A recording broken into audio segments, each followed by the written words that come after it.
거룩하신 하나님 아버지, 오늘도 주의 말씀 앞에 선 주 예수의 사람들을 기억하여 주시옵시고, 오늘도 하나님의 말씀이 우리를 살리고 고치고 위로하고 새 힘을 북돋우는 귀한 시간이 되도록 도와주시옵소서. 말씀을 전하는 자나 듣는 자가 한 성령으로 충만케 되게 하여 주시옵시며, 또 하나님 앞에 믿음으로 간구하며 또 물질 들여 헌금한 모든 손길을 위해 복으로 역사하여 주시옵소서. 예수님의 이름으로 기도하였습니다. 아멘. 하나님의 말씀은 누가복음 2장 25절에서 39절까지 말씀을 함께 같이 합독하겠습니다. 누가복음 2장 25절에서 39절까지 말씀을 함께 같이 합독하겠습니다. 함께 읽습니다. 시작. 예루살렘에 시몬이라 하는 사람이 있으니 이 사람이 의롭고 경건하여 이스라엘의 위로를 기다리는 자라. 성령이 그 위에 계시더라. 저가 주의 그리스도를 보기 전에 죽지 아니하리라 하는 성령의 지시를 받았더니 성령의 감동으로 성전에 들어가매 마침 부모가 율법의 전례대로 행하고자 하여 그 아기 예수를 데리고 오는지라. 시몬이 아기를 안고 하나님을 찬송하여 가로되, 주제여 이제는 말씀하신 대로 종을 평안히 놓아주시는도다. 내 눈이 주의 구원을 보았사오니 이는 만민 앞에 예비하신 것이요 이방을 비추는 빛이요 주의 백성 이스라엘의 영광이니이다 하니, 그 부모가 그 아기에 대한 말들을 기히 여기더라. 시몬이 저희에게 축복하고 그 모친 마리아에게 일러 가로되, 보라 이 아이는 이스라엘 중 많은 사람의 패하고 흥함을 위하며 비방을 받는 표적되기 위하여 세움을 입었고 또 칼이 내 마음을 찌르듯 하리라. 이는 여러 사람의 마음의 생각을 드러내려 함이니라 하더라. 또 아셀 지파 바누엘의 딸 안나라 하는 선지자가 있어 나이 매우 늙었더라. 그가 출가한 후 7해 동안 남편과 함께 살다가 과부된 지 84년이라. 이 사람이 성전을 떠나지 아니하고 주야에 금식하며 기도함으로 섬기더니 마침 이때에 나와서 하나님께 감사하고 예루살렘의 구속됨을 바라는 모든 사람에게 이 아기에 대하여 말하니라. 주의 율법을 쫓아 모든 일을 필하고 갈릴리로 돌아가 본 동네 나사렛에 이르니라. 아멘. 우리 하나님은 참 위로자가 되시는 하나님이십니다. 성경을 한 군데 읽죠. 고린도후서 1장 3절입니다. 고린도후서 1장 3절입니다. 사도 바울이 하나님에 대하여 표현하면서 이렇게 표현한 구절이 있습니다. 고린도후서 1장 3절입니다. 함께 읽습니다. 시작. 찬송하리로다. 그는 우리 주 예수 그리스도의 하나님이시요 자비의 아버지이시요 모든 위로의 하나님이시며, 그렇게 되어져 있습니다. 하나님에 대하여서 예수 그리스도의 하나님이라, 자비의 아버지시다, 그리고 모든 위로의 하나님이 되신다, 그렇게 말하고 있습니다. 또 이사야서에 보면 성경을 또 읽죠. 이사야서 51장 12절입니다. 이사야서 51장 12절입니다. 하나님께서 직접 본인에 대하여 말씀하신 구절이 기록되어져 있습니다. 이사야서 51장 12절입니다. 함께 읽습니다. 구약성경 1031페이지 이사야서 51장 12절입니다. 시작. 가라사대 너희를 위로하는 자는 나연을 너는 어떠한 자이기에 죽을 사람을 두려워하며 풀같이 될 인자를 두려워하느냐, 그렇게 말씀하셨어요. 거기 하나님께서 너희를 위로하는 자는 나이거늘 이렇게 두 번이나 연거푸 얘기하시죠. 성경은 내가 진실로 아니면 하나님의 말씀 가운데 내가 진실로 말하는데 이렇게 하시는 것을 이제 맹세라고 보통 이야기하는데, 하나님께서 그 부분에 대해서는 더 이상 다른 이견을 용납하시지 않는 말씀이라 보통 그렇게 이야기합니다. 위로자는 오직 하나님밖에 없다라고 그렇게 말하고 있어요. 이 세상의 모든 사람들이 위로받고 싶어 합니다. 특히 세상이 악하고 힘들고 어려울수록 정말 위로받고 싶어 하죠. 목사도 위로받고 싶어 하고요. 또 나이가 든 사람도 어린 사람도 다 위로받고 싶어 합니다. 전에도 한번 말씀드렸지만 성경의 여러 인물들 가운데 저한테 부러워하는 사람 한 사람을 꼽으라면 바나바를 저는 꼽습니다. 사도행전에 나와 있는 것처럼 바나바는 그 별명이 뭐였냐면 권위자라, 위로를 잘하는 사람이라는 별명이 붙어 있었던 사람이었어요. 그러니까 바나바 앞에만 가면 다 사람들이 위로를 받고 나왔다 이 말이죠. 근데 그 위로라는 말이 과연 뭘까를 찾아봤더니 위로라는 말이 이렇게 돼 있습니다. 낙심한 곳에서 건져내어 해결해 주는 것. 그 마음 속에 기쁜 마음을 회복시켜 주는 것. 이런 뜻입니다. 그러니까는 위로라는 말 뜻이 두 가지가 있는데, 하나는 어떤 문제가 있을 때 그 문제를 해결해 준다는 뜻이 있어요. 또 하나는 그 사람 마음을 기쁘게 해서 아주 막 생명력이 풍성하게 만든다 하는 것이죠. 여러분들이 아는 사람들 중에도 그런 사람들이 있는지 모르겠습니다. 어떤 사람은 만나면 그냥 기분 좋은 사람이 있죠. 대화를 하고 싶은 사람이 있고, 무슨 일이 있으면 말하고 싶고, 기도를 부탁하고 싶고, 뭔가 맡기고 싶고, 이런 사람이 있을 겁니다. 반대로 뭔가 대화를 하면 끝이 찝찝한 사람이 있어요. 왜? 항상 이게 이상한 대로 결론이 난다거나, 아니면 자거나 대화를 하면 꼭 안 좋게 감정적으로 끝이 난다거나, 그러니까 그런 사람하고는 잘 얘기하고 싶지가 않죠.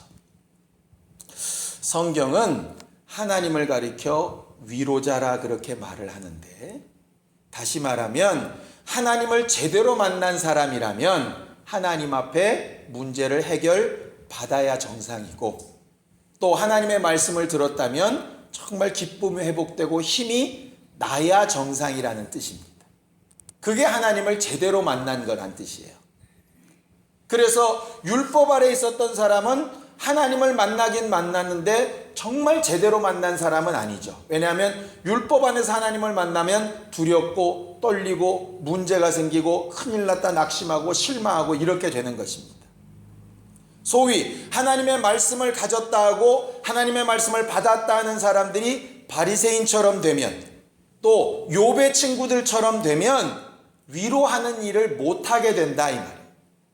예수는 어떻든가 가만히 보면 예수께서 이 땅에 뭘로 오셨느냐? 위로자로 오셨습니다. 자, 이사야서를 다시 한번 보겠습니다. 61장 1절에서 3절까지 보겠습니다. 이사야서 61장 1절에서 3절까지 한번 보겠습니다. 함께 읽지요.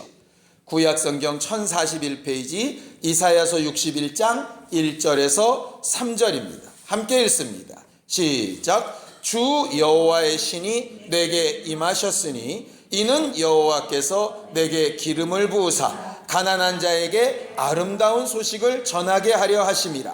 나를 보내사 마음이 상한 자를 고치며 포로된 자에게 자유를, 갇힌 자에게 노임을 전파하며 여호와의 은혜의 해와 우리 하나님의 신원의 날을 전파하여 모든 슬픈 자를 위로하되 무릇 시온에서 슬퍼하는 자에게 화관을 주어 그 죄를 대신하며 실학의 기름으로 그 슬픔을 대신하며 찬송의 옷으로 그 근심을 대신하고 그들로 의의 나무 곧 여호와의 심으신 바 그 영광을 나타낼 자라 일컬음을 얻게 하려 하심이니라. 이렇게 되어져 있어요. 이 말을 예수께서는 뭐라 그러시냐면, 하나님께서 내게 기름을 부으셔서 성령을 부으신 이유는 뭐냐? 가난한 자에게 복음을 전파하고 갇힌 자에게 자유를 주고 평화를 전하게 하기 위해서 복음 전하는 자로 나를 삼으신 것이다 라고 예수께서 자기 스스로 말하실 때 이 구절을 응용하셨다 이 말이죠. 거기에 뭐라고 되어 있느냐? 복음은 뭐냐? 3절에 있는 대로 슬퍼하는 자에게 화관, 꽃으로 관을 만드는 그 관을 주어서 죄를 대신하게 하고, 여러분들 죄를 뒤집어 쓴다 그러면 회개할 때 그러지 않습니까? 하나님 앞에 회개할 때 죄를 뒤집어 쓰고 베옷을 입고 그 옷을 찢어가며 회개하는데, 그것을 화관을 신부와 같이 아름답게 변화시켜 주신다, 그런 뜻이에요. 그러니까 예수의 복음을 듣고 예수가 하신 일을 듣고 예수가 우리를 위하여 베풀어 놓으신 일을 제대로 알면 그게 바뀌어야 정상이라는 거죠. 그 다음에는 시락으로 기름으로 슬픔을 대신하고 찬송의 옷으로 근심을 대신하고 의의 나무가 되어서 하나님의 하신 일을 전하도록 하기 위해서 복음을 주셨다, 이렇게 되어져 있어요. 우리가 흔히 병원에 가면 제일 먼저 건강하냐 건강하지 않느냐를 이렇게 판단하는 기준으로 하는 검사가 두 가지가 있습니다. 뭐 뭔지 혹시 아시나요? 하나는 체온을 재는 거고, 그 다음에는 혈압을 재는 거더라고요. 물론 피 검사하면 다 나오지만 무작정 주사기 되고 피부터 뽑진 않지 않습니까? 제일 먼저 체온 재서 열이 있나 없나, 열이 없으면 정상, 혈압을 재봐서 높은가 낮은가, 그걸로 정상. 이걸 이제 가장 기본적으로 판단하는 도구가 되지요. 도구가. 신앙생활할 때 가장 큰 도구, 내가 지금 제대로 신앙생활을 잘하고 있나 하는 것의 가장 큰 도구가 과연 뭘까를 생각을 해보면, 복음을 들었을 때 목사 입을 통해서든 성경 구절을 내가 직접 본 것이든 아니면 성경 공부를 통해서든 어떤 찬양을 통해서든지 간에 주의 말씀이 들어있는 그 복음을 들었을 때 내 마음이 위로받고 있나 그렇지 않고 있나, 그것이 가장 큰 건강한 영혼인가 아닌가의 척도가 될 것 같다, 이 말이죠. 저는 그래서 오늘 우리는 참 위로자가 되시는 예수를 좀 잘 알고 그런 위로의 일을 잘하는 사람이 되자고 말씀을 전하고 싶습니다. 오늘 성경 본문에 보면 시므온이라고 하는 할아버지 한 명이 나옵니다. 그 시므온이 어떤 사람이냐? 자, 25절을 보겠습니다. 25절, 누가복음 2장 25절 함께 읽습니다. 시작. 예루살렘에 시므온이라 하는 사람이 있으니 이 사람이 의롭고 경건하여 이스라엘의 위로를 기다리는 자더라, 그랬습니다. 이스라엘의 위로를 기다리던 사람. 그 당시 이스라엘 상황은 여러분들이 잘 아는 것처럼 로마라고 하는 왕국의 지배를 받으면서 식민지 역할을 하고 있을 때였습니다. 식민지만의 문제가 아니라요, 선지자들이 근 400년 가까이 없었어 가지고 하나님의 말씀이 없어진 상황이었어요. 이스라엘은 항상 어렵고 힘들 때마다 하나님의 말씀을 받은 선지자들이 나타나서 이렇게 하라 저렇게 하라고 지시하던 자들이 있었습니다. 그런데 그 선지자가 없었던 때예요. 왜냐? 이때 예수께서 태어나셔가지고 얼마 안 되셨으니까 침례 요한도 태어난 지 6개월 정도밖에 안 됐겠죠? 침례 요한이 나서기 전까지는 선지자가 중간에 사라진 시대였기 때문에 그 당시에는 하나님의 음성이 들려지지 않는다, 이 말이죠. 그렇다고 하나님의 일꾼들이 없었느냐? 굉장히 많았습니다. 대제사장도 둘이나 됐어요. 장인하고 사위하고가 둘 다 제사장이었습니다. 대제사장이. 그런 대제사장이 있어도 하나님의 말씀을 제대로 못 전하는 거예요.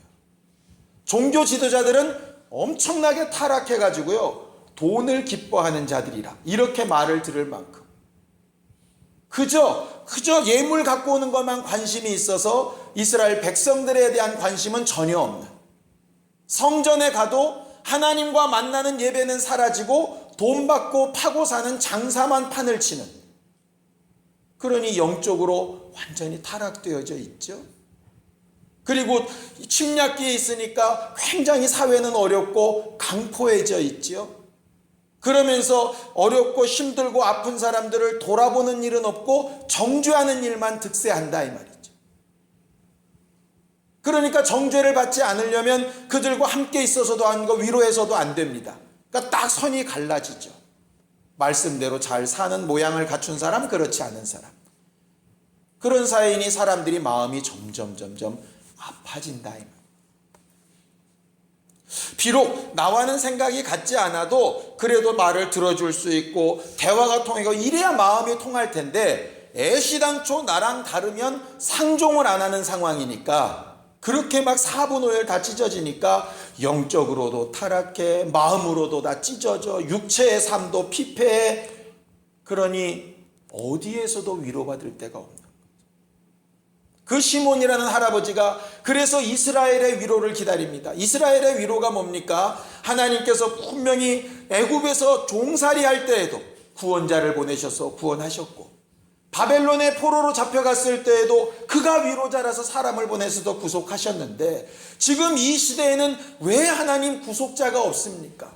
그것 때문에 하나님 앞에 정말 눈물 뿌려 기도하고 아파했다 이 말이에요.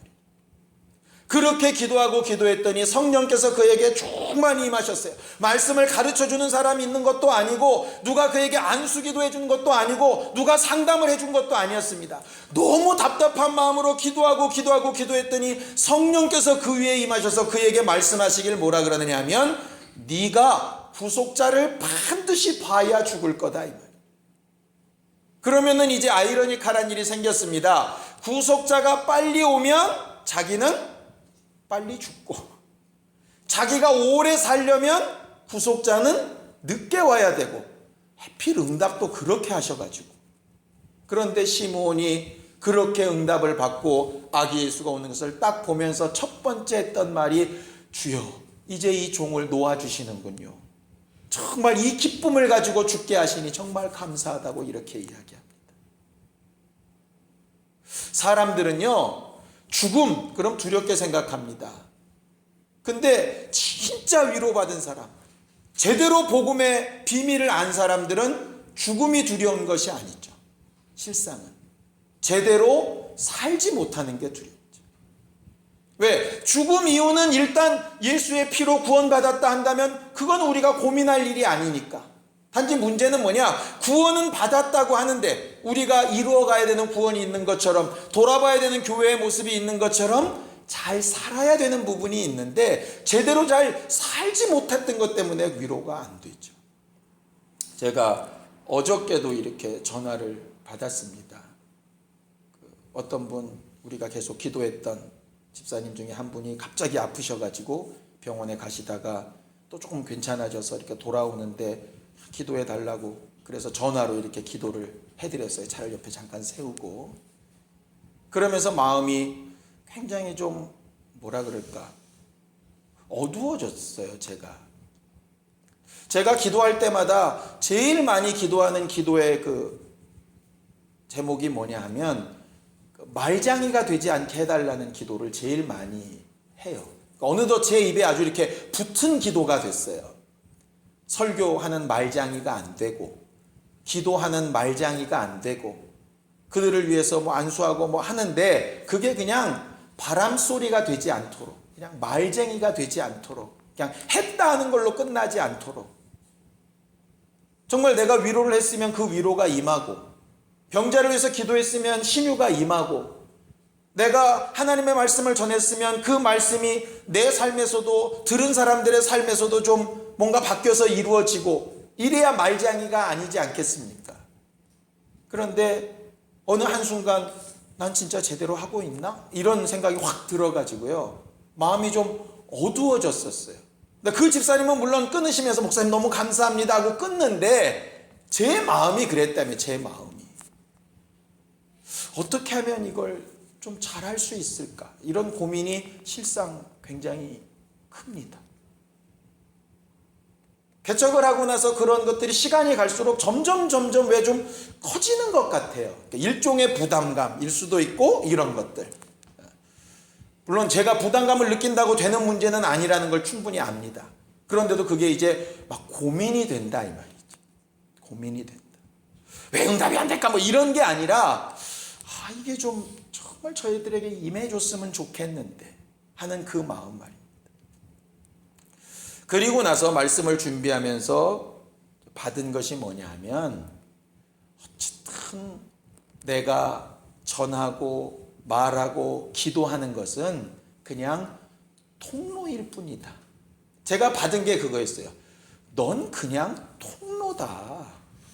제가 무슨 힘이 있어서 여러분들 속에서 기쁨을 일어나게 하고 내가 무슨 능력이 있어서 여러분들의 문제를 해결해 줍니까? 내 문제도 내가 해결을 못하는데 뭐 남의 문제를 내가 어떻게 해결을 하겠어요?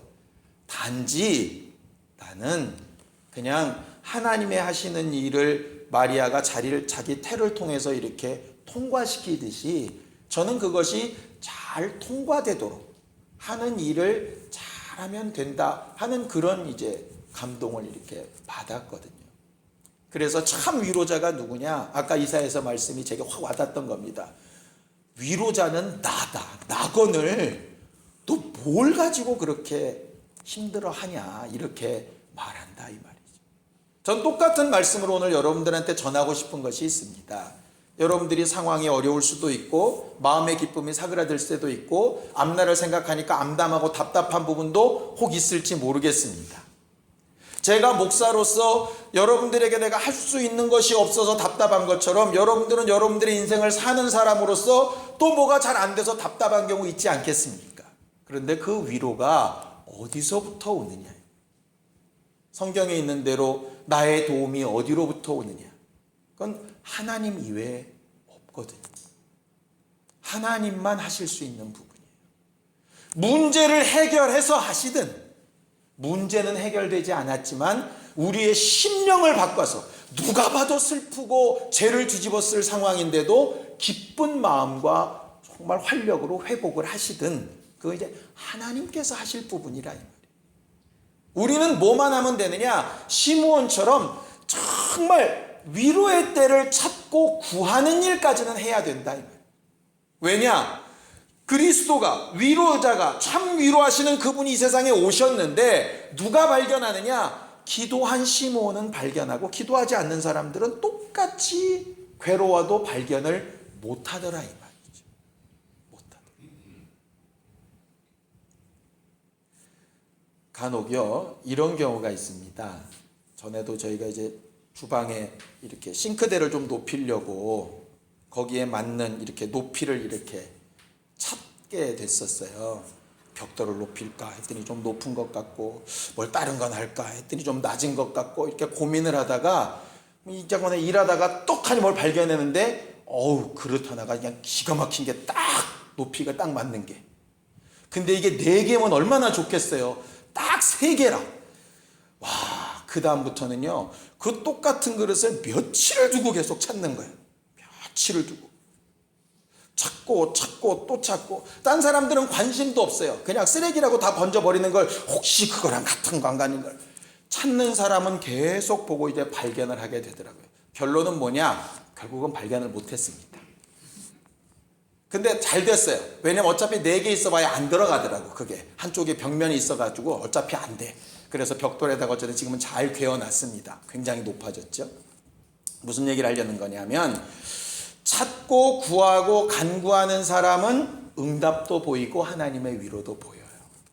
그런데 찾지도 않고 답답해만 하는 사람은 그게 지나가도 안 보인다 이 말. 정말 지나가도 안 보입니다.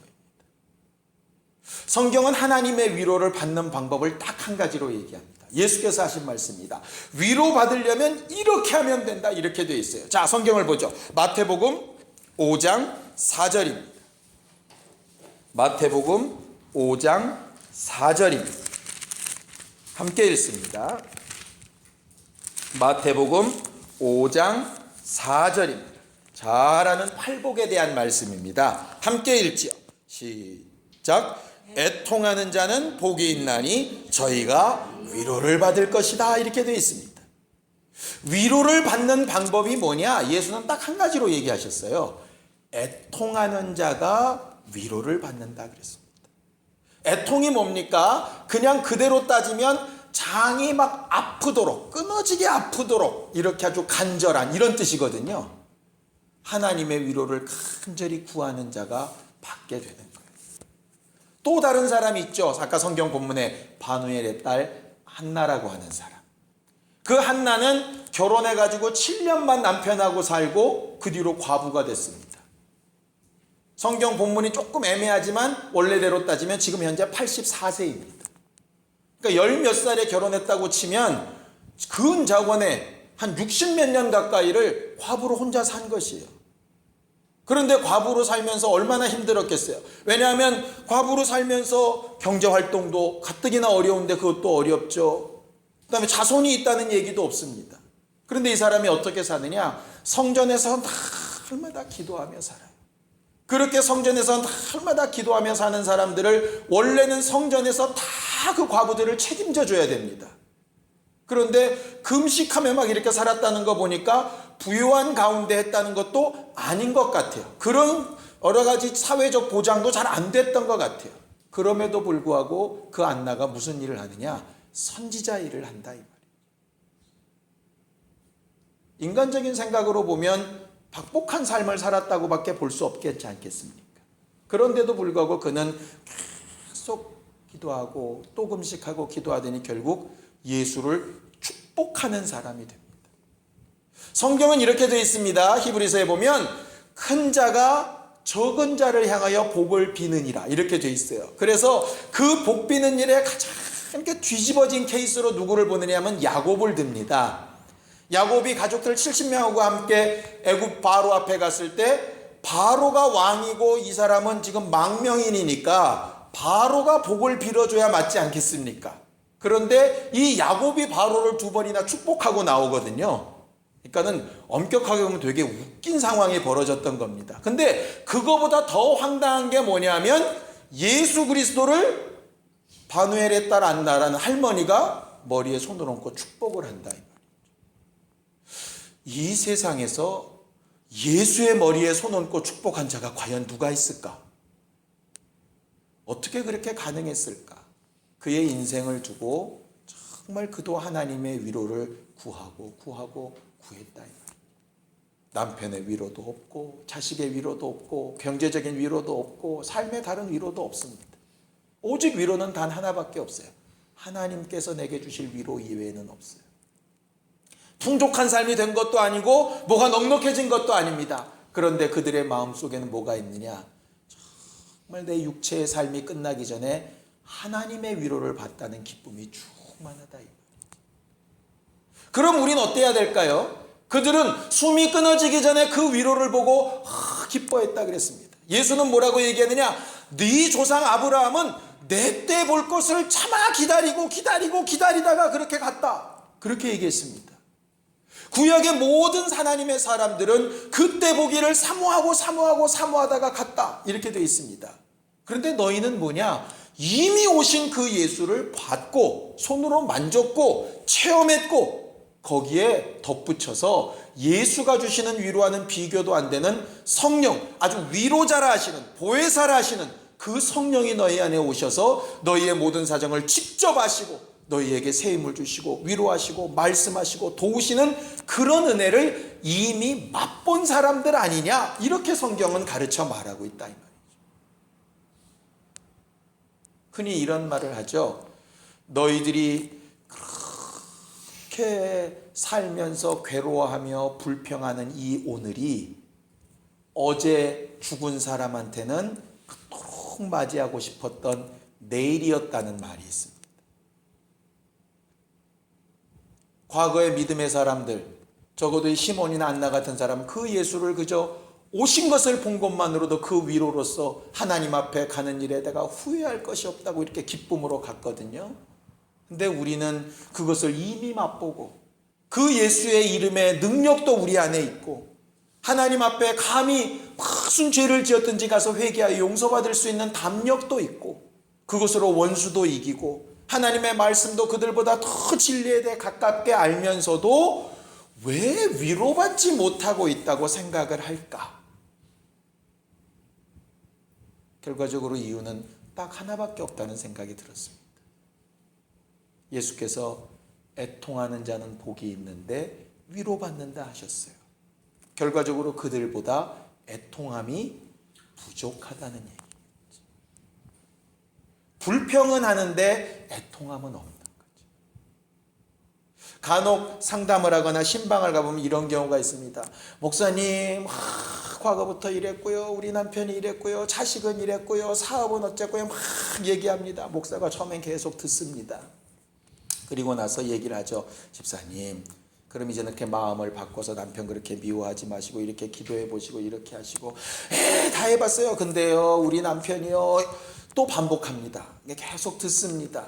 예 집사님 그러니까 이제부터는 마음을 다 굳게 먹으시고 이제 기도하시고 그 부분은 조금 좀 내려놓으시고 이렇게 예 그런데요 또 반복합니다. 그 한 5절쯤 들으면은요 그 다음부터는 이제 고개가 갸우뚱거려집니다. 이 사람은 이걸 해결하고 싶은 걸까? 아니면 그냥 하소연만 하고 싶은 걸까? 정말 해결하고 싶다면 이야기했으면 그 다음에는 이제 들어서 뭐가 바뀌어야 고쳐지지 않겠습니까? 그런데 듣지 않고 바꾸지는 않고 답답하다는 얘기만 한다는 거죠. 그런 경우를 간혹 보니까 이 상황을 어떻게 바꿀 힘은 없고 그런데 계속 그런 불평불만 왜 나오느냐? 결과적으로 다 이제 남의 탓으로 이렇게 가는 거예요. 그러면 뭐가 없더냐 봤더니 위로가 없더라. 위로가 없는 거예요. 왜? 책임을 다 저쪽으로 넘겨버리니까 내가 애통할 이유가 없는 거예요. 애통하진 않고 뭐만 해? 원통하기만 한 거지 그냥. 원망스럽고. 그것은 위로를 받을 수 있는 능력이 아니에요. 위로를 받을 수 있는 능력은 말 그대로 하나님 앞에 가서 하나님의 위로를 얻으려고 하는 것이거든요. 그리고 내 육체의 삶이 끝나더라도 시므온처럼 그 위로를 받으려고 하는 것이라 이 말이에요. 하나님께서 그렇게 위로하시겠다고 약속하시고 그렇게 위로받은 자들에게 이미 위로를 체험한 자들에게 이렇게 하라고 또 부탁을 하셨어요. 자 성경을 좀 보겠습니다. 고린도후서 1장 4절 6절 한번 보죠. 고린도후서 1장 4절 그리고 6절 함께 보겠습니다. 함께 읽습니다. 아까 바울이 모든 위로의 하나님이 하나님이시라고 얘기한 이후에 4절에 이렇게 얘기합니다. 함께 읽죠. 시작. 우리의 모든 환난 중에서 우리를 위로하사 우리로 하여금 하나님께 받는 위로로서 모든 환난 중에 있는 자들을 능히 위로하게 하시는 이가 하나님이시다 그랬어요. 그러니 우리는 어떻게 살아야 되느냐? 자 6절 시작. 우리가 환난 받는 것도 너희의 위로와 구원을 위하며 혹 위로받는 것도 너희의 위로를 위함이니 이 위로가 너희 속에 역사하여 우리가 받는 고난을 너희도 견디게 하느니라 이렇게 되어 있어요. 정말 하나님께서 우리에게 주신 위로 그 위로로서 다른 이들을 위로하고 또 우리가 고난 가운데 있는 것도 그렇게 고난받는 자들을 내가 받는 그 위로로서 또 위로할 수 있게 하기 위해서 하나님께서 일해 나가시는 과정 가운데 하나라 이렇게 말하고 있습니다. 마치 베드로에게 네가 나를 3번 부인할 거다. 그런데 왜 그 상황에 이르러졌느냐? 너는 그 상황을 돌이킨 이후에 내 형제들을 굳게 해줬으면 좋겠다. 그게 바로 네 형제들을 위로해 줬으면 좋겠다 그 말입니다. 예수님 시대에 예수가 돌아가시고 초대교회 시대에 예수를 부인했던 사람이 베드로 혼자였을까요? 초대교회 여러 사람들이 그렇게 했을 겁니다. 믿음이 연약했던 사람들도 있을 테고 믿음이 간혹 있다 하면서도 또 못한 사람도 있었을 겁니다. 그런 사람들이 베드로를 보고 위로받았을 것이라 이 말이죠. 베드로는 아마 일평생 어떻게 수제자가 그것도 목사라는 것이 저러냐 이런 손가락질을 받았을지 모르겠습니다. 그럼에도 불구하고 그를 통해서 위로받은 자들이 또 많이 있었거든요. 그렇게 위로하시려면 12제자가 다 부인했다가 다시 위로받지? 아니 그럴 필요는 없습니다. 그럼 또 부인하는 게 또 정상이 돼버리니까 부인 안 하는 전체가 정상이고 혹 부인했을지라도 또 회개할 기회를 따라서 하나님의 위로를 얻고 그것은 아주 지극히 작은 소수로 말이죠. 그렇게 위로할 수 있는 상황들을 우리에게 베푸셨다고 성경은 말을 하고 있어요. 신앙생활하면서 어떤 사람은 쉽게 위로를 얻기도 하고 어떤 사람은 그렇지 못한 부분도 있습니다. 어떻게 생각하면 좋겠냐 하면 내게 정말 간절히 구하고 구하는 애통함이 먼저 있어야 되겠다라고 결단했으면 좋겠고, 그 결단 이후에도 만약에 혹시 그 고난이 길어져서 금방 위로가 오지 않는다면 또 나와 같은 이들을 위해서 내가 분명히 승리한 결과를 가지고 간증할 일이 있었다 되겠다고 중간에 낙심하지 않아야 되고, 내가 쉽게 위로받은 부분이 있다면 그걸 가지고 남을 위로하는 도구로 삼아야지 다른 이들을 비난하고 비판하는 도구로 삼으면 안 되는 것도 명심하고, 우리가 지난 주일날 말씀을 나눴던 것처럼 서로 돌아보는 것이 교회의 기능인 것처럼 위로하는 것도 교회의 기능이 된다 이 말이에요. 한 가지 중요한 것은 우리들은 남을 위로할 능력이 실상 없습니다. 말만 할 뿐이죠. 기도할 때 뭐가 필요하냐? 내가 전하는 이 말이 내 말 바람소리가 아니라 정말 예수께서 하시는 음성이 되어져서 나라는 사람의 통로를 통해 하나님의 참 위로가 전달되어지는 주의 능력자들이 되게 해달라고 기도하는 것이 정말 필요할 겁니다. 그래서 적어도 우리들이 가는 그곳에서는 저 사람이랑은 말하기가 싫다 이런 말이 아니라, 무슨 문제가 있으면 누가 생각난다, 정말 내가 정말 어려운 일이 있을 때 좀 기도해달라고 내가 부탁하고 싶다, 저 사람과 얘기하면 뭐가 해결나는 것 같지는 않은지 몰라도 뭔가 내 마음에 새 힘이 돋고 뭔가 좀 해야 되겠다는 의지가 생긴다, 적어도 이런 권위자들이 우리 안에서 나와서 콕 집어 뭐라고 다른 능력으로 저들을 도울 수는 없을지라도 하나님이 우리를 통해 사용하시는 증거와 역사들이 있게 되어지기를 원합니다. 그것이 제가 기도하는 기도의 제목이기도 하고 여러분들을 위해서 기도하는 제목이기도 합니다. 그렇게 함께 참 위로자이신 예수를 체험하고 나눌 수 있는 신령한 우리 모두가 다 되기를 예수님의 이름으로 축원합니다. 시간 예수에 한번 부르고 간절히 같이 기도할 때, 주여 우리의 모든 사정과 환경을 아시오니 통하는 마음으로 기도하며 간구하며 주께 아뢰을 때에 우리를 위로하여 주시옵시고, 주께 받는 그 위로로서 또 다른 사람들을 위로할 수 있는 위로자가 되게 하여 주시옵소서. 예수에 한번 부르고 함께 같이 기도하겠습니다. 생명의 하나님 아버지, 오늘도 우리를 살리시고 위로하시며 하나님의 이름으로 기도하며 간구하는 자들에게 응답하실 것을 약속하여 주시었사오니, 세상이 줄 수 없는 평안과 위로로 우리 가운데 충만하게 하여 주셔서 하나님이 우리에게 주시는 그 위로로 충만한 우리 모든 심령들이 되게 하여 주시옵소서. 여러 가지 문제들이나 어려운 것들을 주 앞에 하려며 예수의 이름을 의지하고 애통하여 간구할 때에 하나님으로부터 복 있는 사람이라는 증거로 위로를 받게 하여 주시옵시고, 심령에 새 힘을 주시며 기쁨을 주시고 희락을 더하여 주셔서 안색이 재앙을 초래한다 하신 것처럼 그 안색도 바꾸어 하나님 앞에 기쁨과 감사로 나아가고, 보는 모든 사람들 앞에도 소망에 관한 이유를 우리에게 물을 만큼 소망으로 충만한 믿음의 사람들이 되게 도와 주시옵소서. 우리가 연약하고 부족하나 하나님의 위로로서 충만하여 그 받은 것으로 다른 이들을 살리고 위로하며 살 수 있게 되어지기를 원하오니, 하나님 우리를 도우시고 역사하여 주시옵소서. 우리는 힘이 없고 연약하오니 주께 받은 것이 분명해지게 도와 주시옵시고, 그 입술의 간증으로 복음을 전하며 나누며 돌아보며 살리는 믿음의 사람들이 다 되도록 축복하여 주시옵소서. 오늘 예배하며 하나님의 뜻대로 살기를 구하는 모든 이들에게 정말 하나님의 위로가 임하기를 원하오니 역사하여 주시옵소서. 예수님의 이름으로 축복하며 기도하였습니다. 아멘.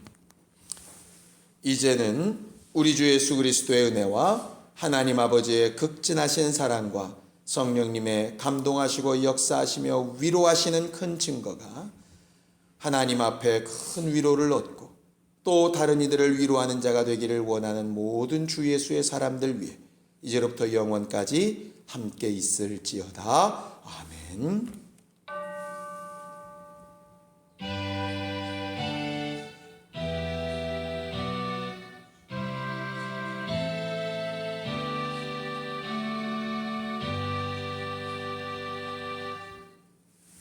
우리 예배 받으신 하나님 앞에 감사한 박수 끝내겠습니다. 수고하셨습니다.